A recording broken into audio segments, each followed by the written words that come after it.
Hi, so we are starting on day 2 of our prep for our spring luncheon. So a great meal for either Easter, like a spring solstice, Mother's Day, anytime you just feel like having a get together in the spring. This is a great meal for it.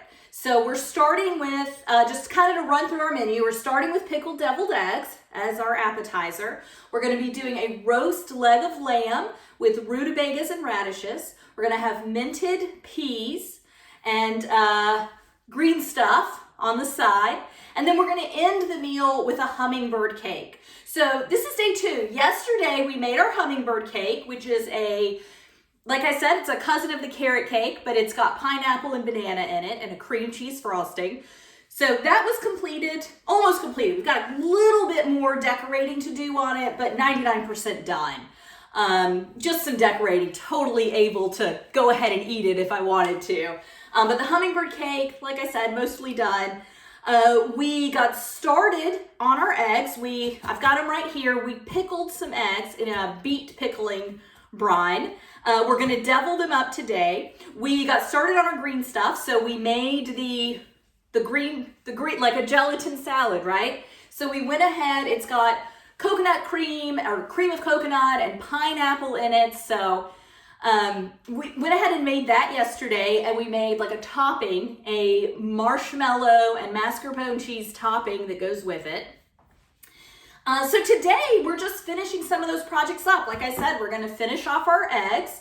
We're entertaining tomorrow. So the deviled eggs will be ready to go as soon as I'm ready to eat them tomorrow. We're going to prep our vegetables and our leg of lamb for tomorrow so that all we have to do is pull them out and get them cooking. Very easy cook.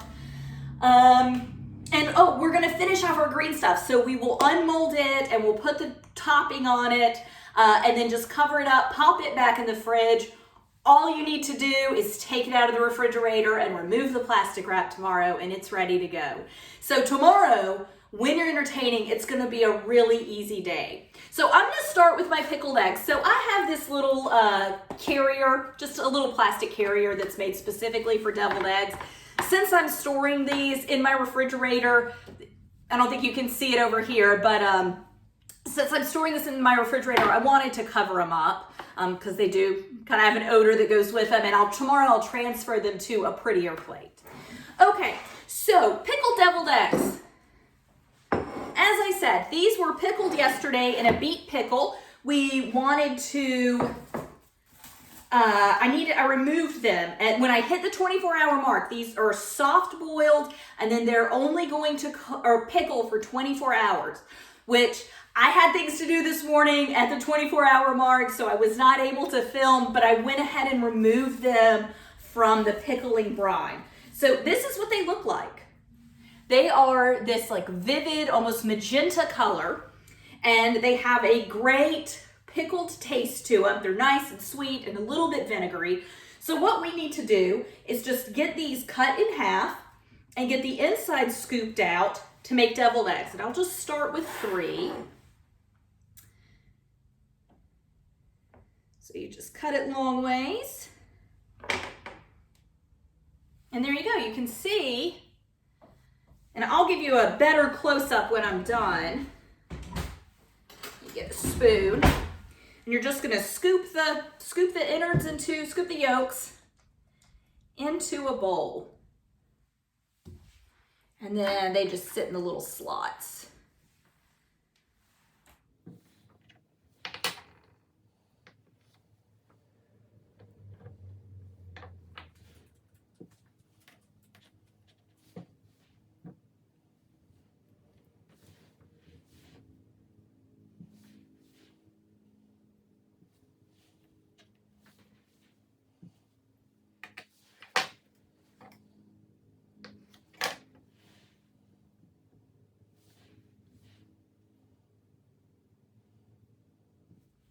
And so I know I said this yesterday, but just kind of to reiterate it. So we're entertaining, but we're doing 2 days worth of prep. As I said yesterday, you could do 3 days if you need to. The cake, you could break everything we did yesterday. You could actually break it up into 2 days and just do the cake on one day all by itself. Or, you know, maybe this is Easter lunch for you and you are serving it on a Sunday. You have to work Friday and you have Saturday off, so you have more time. We did about 2 hours of prep yesterday. Today it's going to be hour, maybe an hour and a half. It should not be as long today. So if you have more time on day 2, you could just do the cake on day 2 instead of day 1. So really being entertaining is all about being flexible with your schedule and doing the prep so that the day of is easy and stress-free, because that's kind of the biggest hindrance to entertaining, is just getting stressed out and overwhelmed and having too much to do. So, you know, I really like to make entertaining as stress-free as I possibly can. And one way of doing that is breaking it into several different days and just doing things as it fits my schedule. So I'm just going to take a little fork, mash these up. And I'm only doing 6 eggs. So all the recipes that there's a link to on my website, they all are to serve 12 people. You can easily have this. This original recipe was 12 eggs. I just halved the eggs. I'll have all the ingredients for the filling. And it's going to be easy to have a deviled egg recipe. The cake and the green stuff I didn't have. I am making the full, or have already made the full recipe for both of those items. And then the side dishes I'm having as well as the eggs. And this menu, it's really easy to do that with, up and down in sizes as needed. I've got my egg yolks mushed up. I have 2 tablespoons of mascarpone cheese. And if you remember from yesterday, I had bought mascarpone just to do this. So I ended up using the rest of it in the topping for my green stuff, rather than buying a whole new container of cream cheese. So I had pulled this out before doing that though. So 2 tablespoons of mascarpone cheese, same amount of mayonnaise, okay? So 2 tablespoons of this, and this is just a little 1/8 cup measure.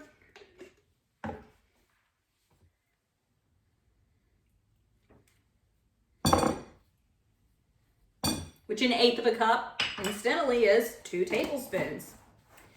All right, so 1 tablespoon of Dijon. So I'm just gonna fill this about halfway up, a little less, it's already got some in the bowl.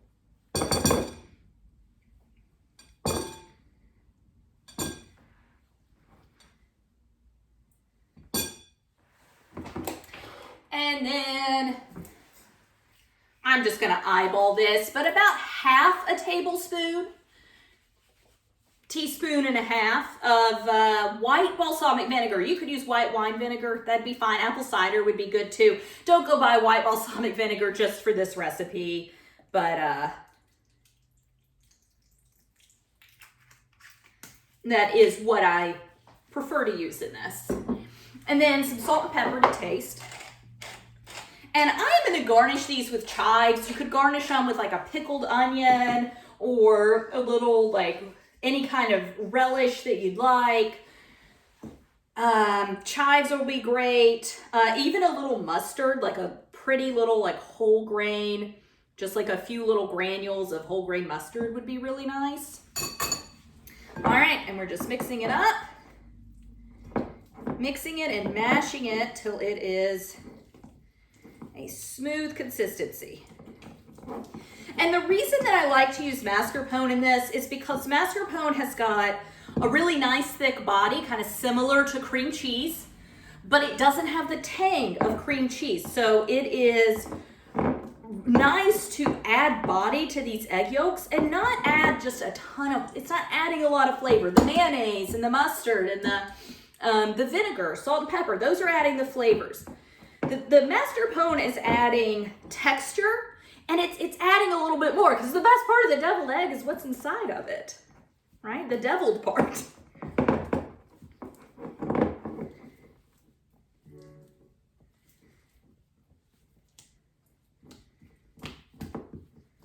Got a few yolks that I didn't smush up very well.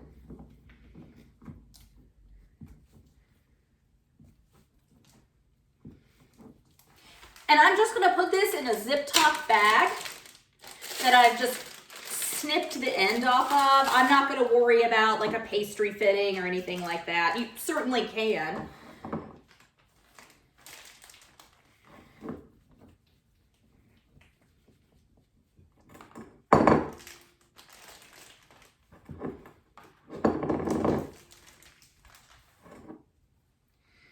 Really scrape it down. All of this, I mean, like I said, it's the best part.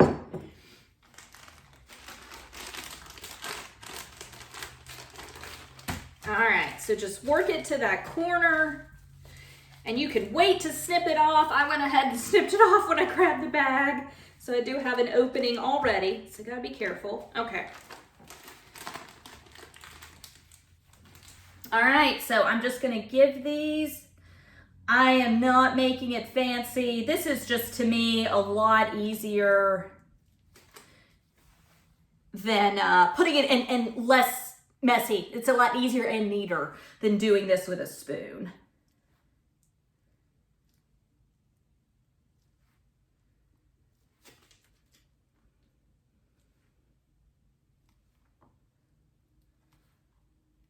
Ooh, and I have some filling left over, so I can go back to the ones that need a little extra.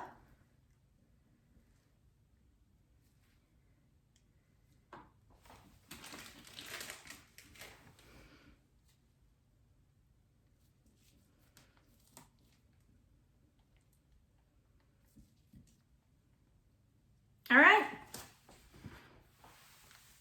Pickled deviled eggs, and I'll give you a better close-up a little bit later, but these are ready to go. So I'm gonna put the lid on this. I'm gonna stick them in the refrigerator, clean up, and we are gonna unmold our green stuff. All right, cleaned up just a little bit. So I have a bowl, this is filled with steaming hot tap water, okay? You can just do this in your sink, but my camera's not in front of my sink. So I'm gonna do it here, but I just filled it up. No, I didn't use boiling water. I don't know if you can see the steam coming off of it, but it is. I'm gonna dunk my Jell-O mold in this. I'm not gonna hold it in for a long time. Just gonna give it a little dunk. I'm gonna take it out. Ooh. With my hands, I'm just gonna wiggle it away from the sides. This came right out of the refrigerator. I'm gonna give it one more little dunk. That should be plenty. So whenever you are working with a mold like this, something that you are very excited about being beautiful, that you've spent some time on, you need to realize that this might come out perfect and be everything you hoped it would be. And it might come out as a disaster, and it might come out, well, if it comes out as a disaster, you have two options. You can go with it. You can put it in a bowl, decorate the top, and move on, or you can throw it out the window of a moving car. It's all going to depend on how stressed out you are and how you're feeling and how your day's going. Both are acceptable situations. Hopefully, it's going to come out right. I'm very nervous right now. Oh, God.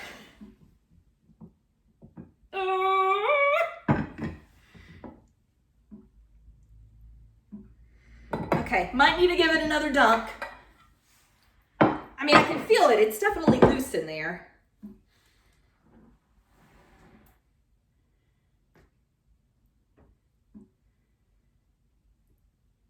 I remember in the year 2000, I had this Jell-O mold that said 2000.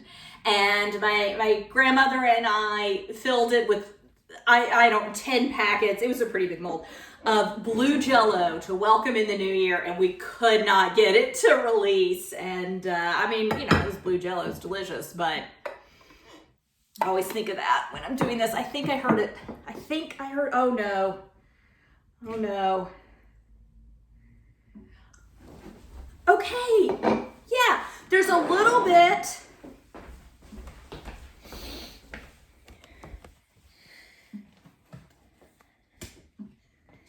So you can see there's a little bit here of liquid, which is just basically where it melted in that. So what I'm going to do is I'm going to clean this up around the edge. So I'm just going to take paper towels and just soak up a little bit of this that's on the edge. For the most part, it's fine though.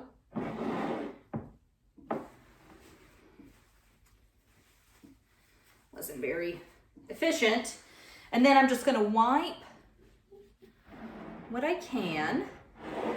And then I'm going to pop this in the refrigerator before we decorate it, just to let it harden up. So I'll be right back. So while I am letting that gelatin kind of harden up from being in the warm water, I'm going to go ahead and just start prepping my radishes and my rutabagas. So I bought a bag of radishes for this, and this is something where I'm changing the proportions. I am easily halving, if not maybe thirding this. Don't follow the proportions I'm using in this meal if you're serving 12 people. You want to use the ones that are on the actual recipe, which calls for 6 pounds of rutabaga and 3 pounds of radishes. Okay, rinse. I'm going to be putting them in a zip top bag. So this is, and with the radishes, I want things to be bite-sized, really. That's the size I'm going for.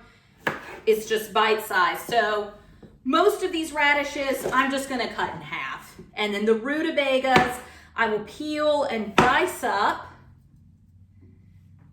into bite-sized chunks. You could use any root vegetable you want. Beets would be great, turnips would be great, carrots would be great. I just wanted to use some vegetables that are in season. That's really, and right now is when you're gonna be finding root vegetables. But they are gonna go great with the lamb. Lamb is like it's got kind of a gamey flavor. It's a fairly strong flavored meat in my opinion. And so I like kind of the earthiness of both the radish and rutabaga, but the spiciness of the radish is really nice for cutting through that kind of rich, fatty lamb. That's a big one, so I'll quarter it.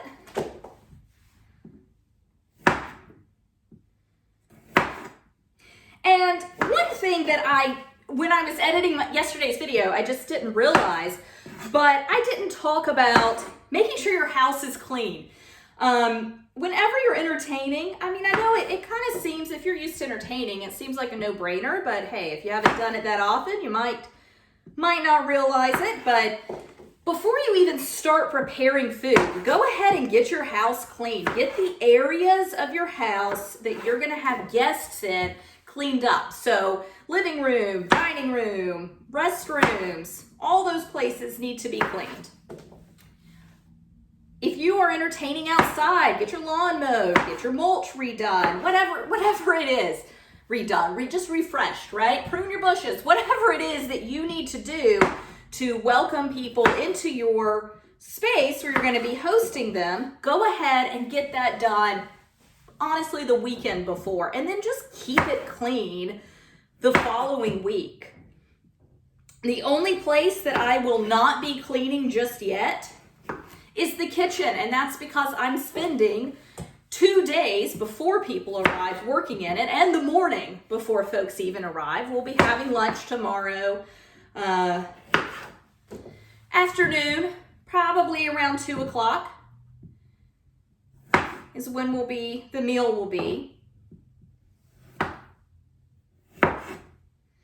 So I have until 2 to get my kitchen clean, but I am not waiting till tomorrow.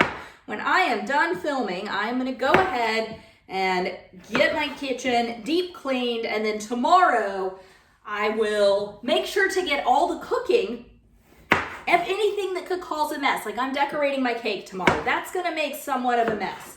So I'm gonna make sure that I set up a little area to mitigate that mess, and then I am gonna clean it up as soon as I am done. And that way I don't have to worry about doing that. Go ahead and set your table. Get your space, get the entertaining space ready to entertain it. So set your table. If you need to wash your tablecloths or wash your china or iron linens or whatever it is for you that needs to be done, go ahead and do it.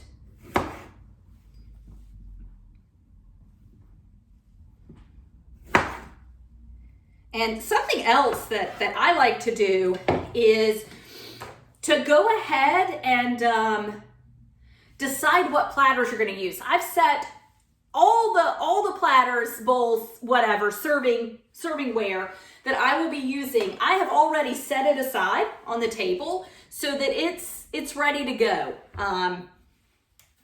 Or not ready to go. I know what is going in what.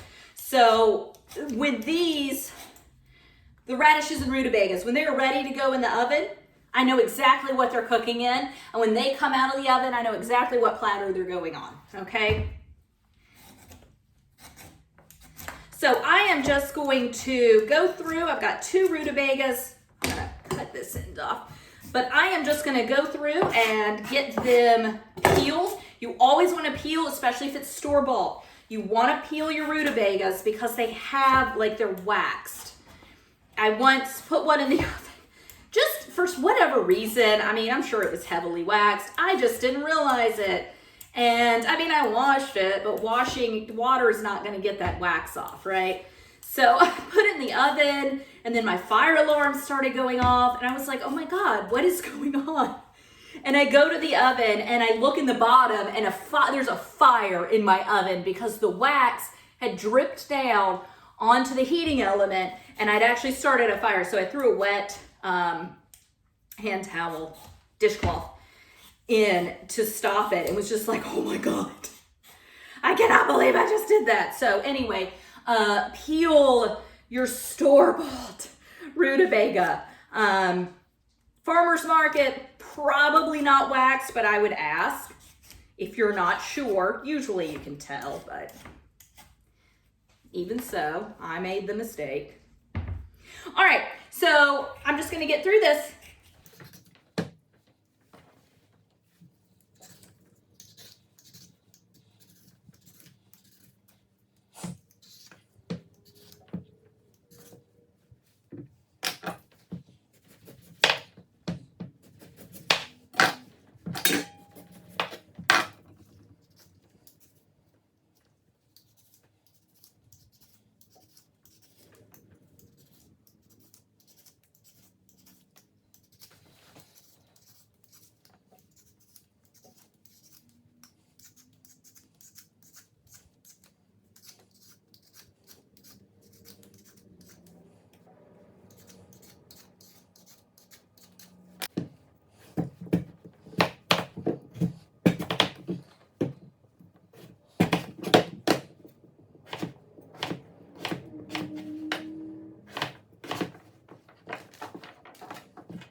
So, I can't remember if I said this or not, but I put them in a zip top bag. With this many vegetables, it is just really easy to, I'm using olive oil, mix them up in a zip top bag. Yes, you could do it in a bowl. That wouldn't be a problem. But I'm not about to eat these right now. They're going in the fridge. They're going to stay there overnight. I'm going to give them a mix in oil, and then I'll salt and pepper them. They're going to stay in the refrigerator overnight. And then I'm going to take them out and roast them in the morning. So it's just easier to just go ahead and do it in the bag. If you want to do it in a casserole dish or something, that's fine too. Save a bag. All right, so I'm just going to salt and pepper these. Give them another shake, stick them in the fridge, and I'm done with this side already.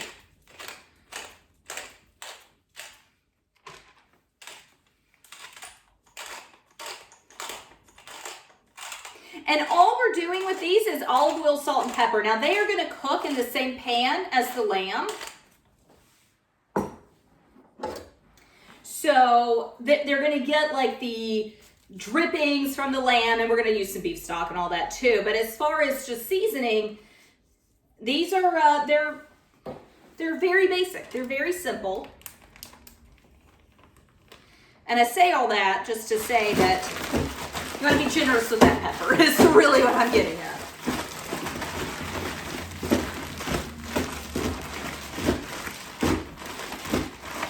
And this is a lot of vegetables in this bag. So when I dump them in my pan tomorrow to cook, I'll probably just give them a little toss and a re-season.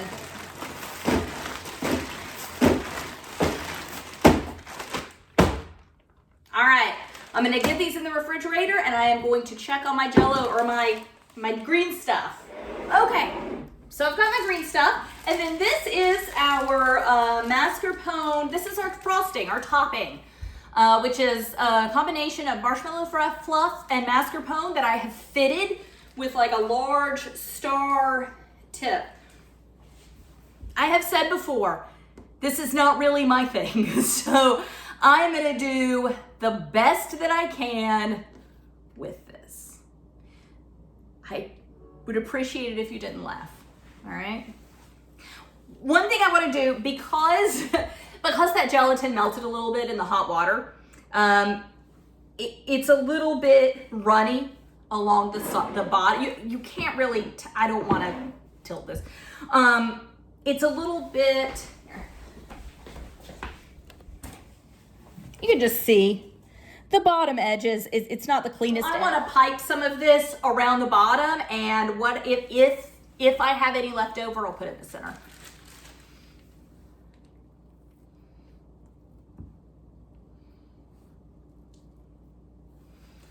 And I am clearly using the wrong tip to do a pretty piping job.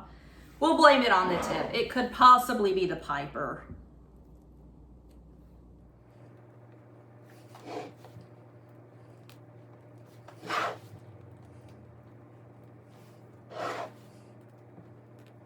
And this mixture, I left out overnight, okay? I just put it up in a cabinet. I covered the tip in saran wrap, put it up in a cabinet so that it's pipeable. If I had stuck this in the refrigerator, this would not be piping very well. And it certainly would not be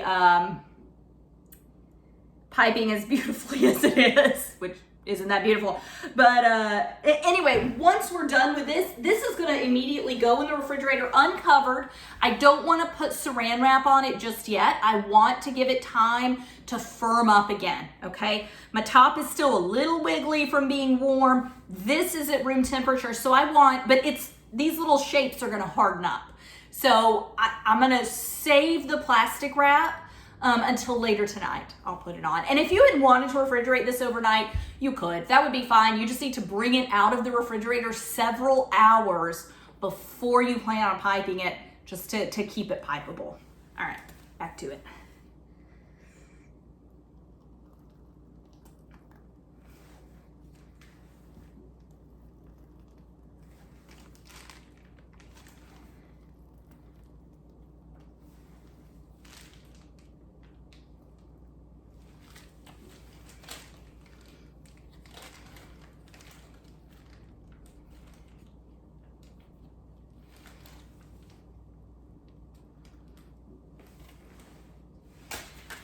It's as pretty as I'm gonna get it, okay?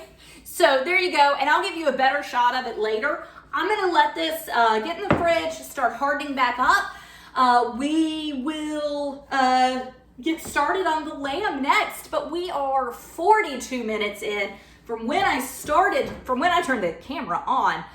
We haven't actually even been hands-on for 42 minutes yet. So not even an hour in, and we only have one quick thing left to do. So day 2 of prep, almost done. We'll see you in a minute. All right, so we are gonna go ahead and get started on our lamb. So this is the last thing that we are doing today to get ready for prep. So I have a leg of lamb here. This is about, I forget the weight, it was 2.5 or 3 pounds. The recipe that I'm looking at right here, that's gonna be on my website, it is for 12 people, and it calls for 2 4 to 5 pound legs of lamb. So it calls for about 4 times as much leg as this, or as much lamb as this. Because I am not actually feeding 12 people, I am definitely not going to serve as much lamb. I am serving a much smaller size of lamb because I'm feeding far less people than what I originally wrote this meal plan and all of these recipes for.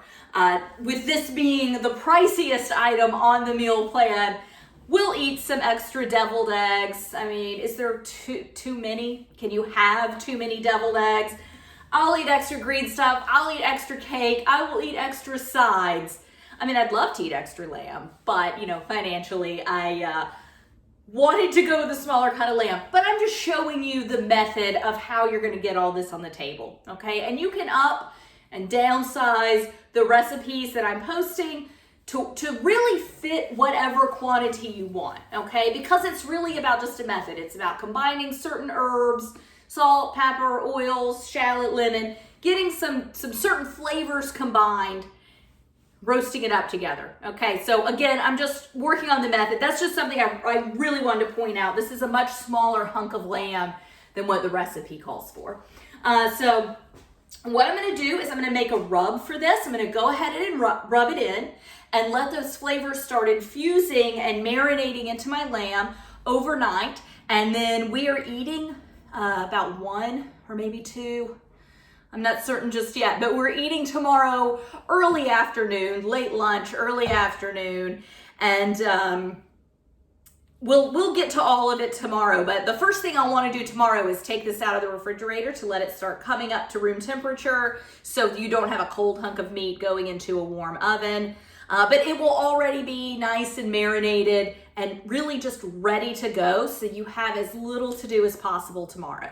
So in this marinade, I'm gonna start with, and I give quantities, okay? I'm not using that same quantity listed in the ingredients, so I'm using less. But really the point with a recipe like this when you're making a rub, it's you want to look at your ingredients and say, how much of this is it going to take to coat this in this olive oil herby rub that I'm making, okay? All right, so I'm going to go ahead and start making the rub for this. So easiest thing is just using your little mini processor. If you have like a mini blender, that would probably be fine. You certainly can do it all by hand. It's just, we'll start things out by hand. It's just a little easier if you've got a machine to really chop things up fine. So I have got some mint.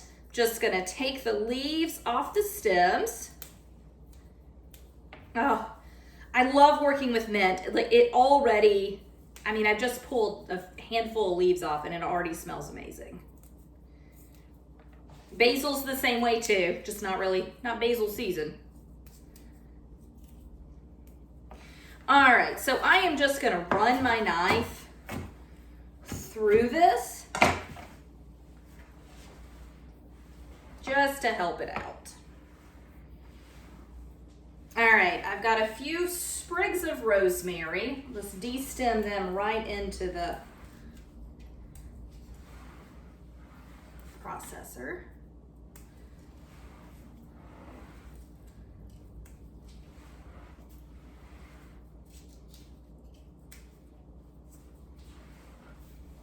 And I've got some chives that accidentally got into that mixture. All right, and I'm just gonna take a handful of parsley. And just like the mint, I'll give it a few chops just to get it started.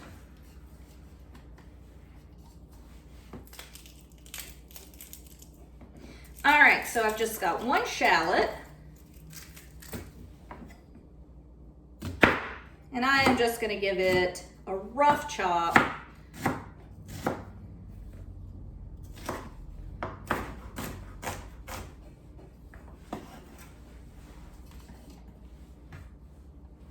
And then a few cloves of garlic.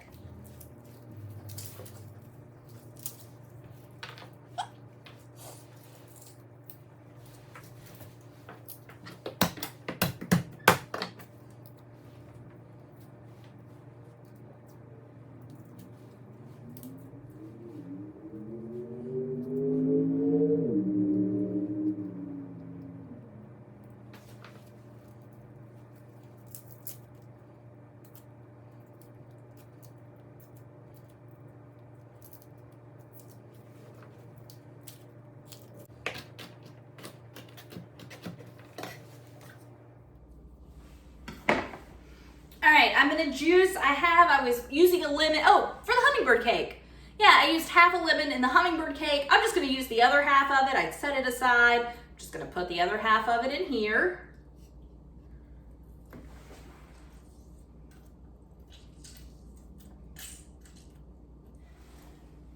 And then you want to generously salt and pepper. So I'm just putting my salt and pepper directly into this mix. I found that whenever I like salt and pepper meat and then do a rub, it just smears it all around anyway, so might as well just start by putting it in the mix.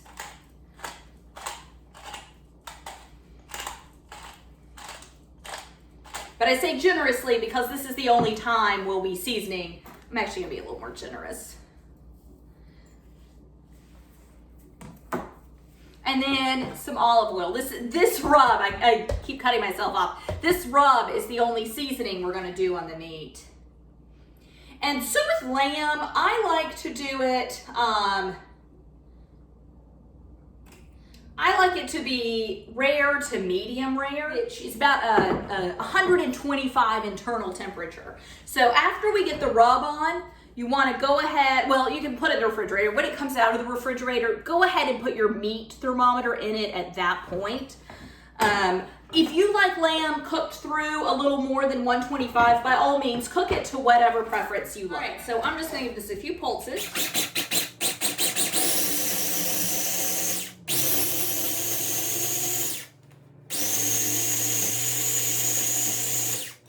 Oh, there we go. So it's just like a nice herb paste, okay? So I'm gonna take the blade out and just with clean hands, right? I'm gonna scrape this back in, and then this is just all, throwing it on my counter. Anyway, all of this is going on the meat, and we're just gonna get it rubbed in.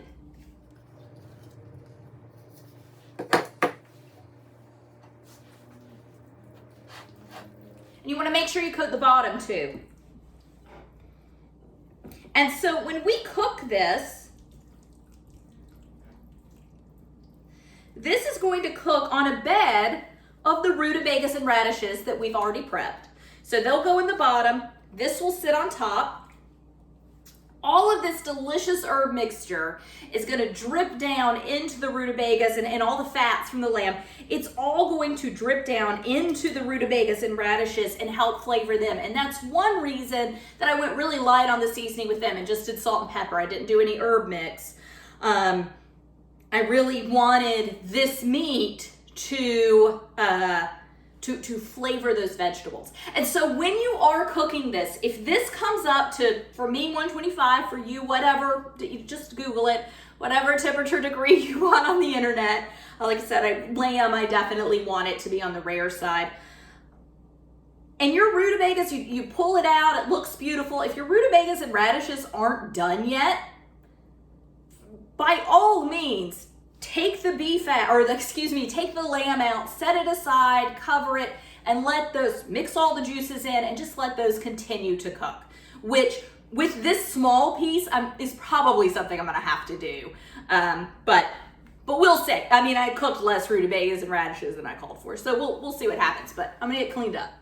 All right, so that really is it for today. I'm gonna get this in the refrigerator, cover it with plastic wrap, probably get it in the refrigerator. And tomorrow, the first thing that I will be doing is taking this out, letting it come up to room temperature. I'll probably go ahead and just get it whole set up with the radishes and rutabagas in this going. Then I'm gonna decorate my cake. I've still gotta make peas, which is incredibly short and sweet, very, very simple side. Our cake, I just said, cake needs decorating. We need to put chives on our deviled eggs.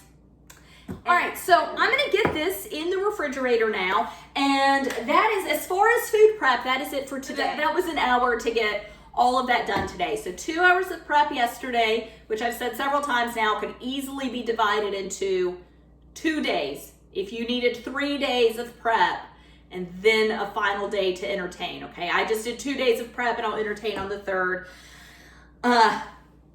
So about 2 hours yesterday, about an hour today, and other than the time, you know, there's gonna be a lot of inactive time while this is cooking and the rutabagas and radishes are cooking. But for the most part, I mean, we're putting this in the oven. That's what we're doing tomorrow. That's the work we're gonna do here, is put it in the oven. We will make a little pan sauce to go with it. So there'll be something else to do. But for the most part, that is it. So tomorrow's definitely gonna be the easiest day. So thank you for joining me, and please tune in to see how I bring all of this together. Bye.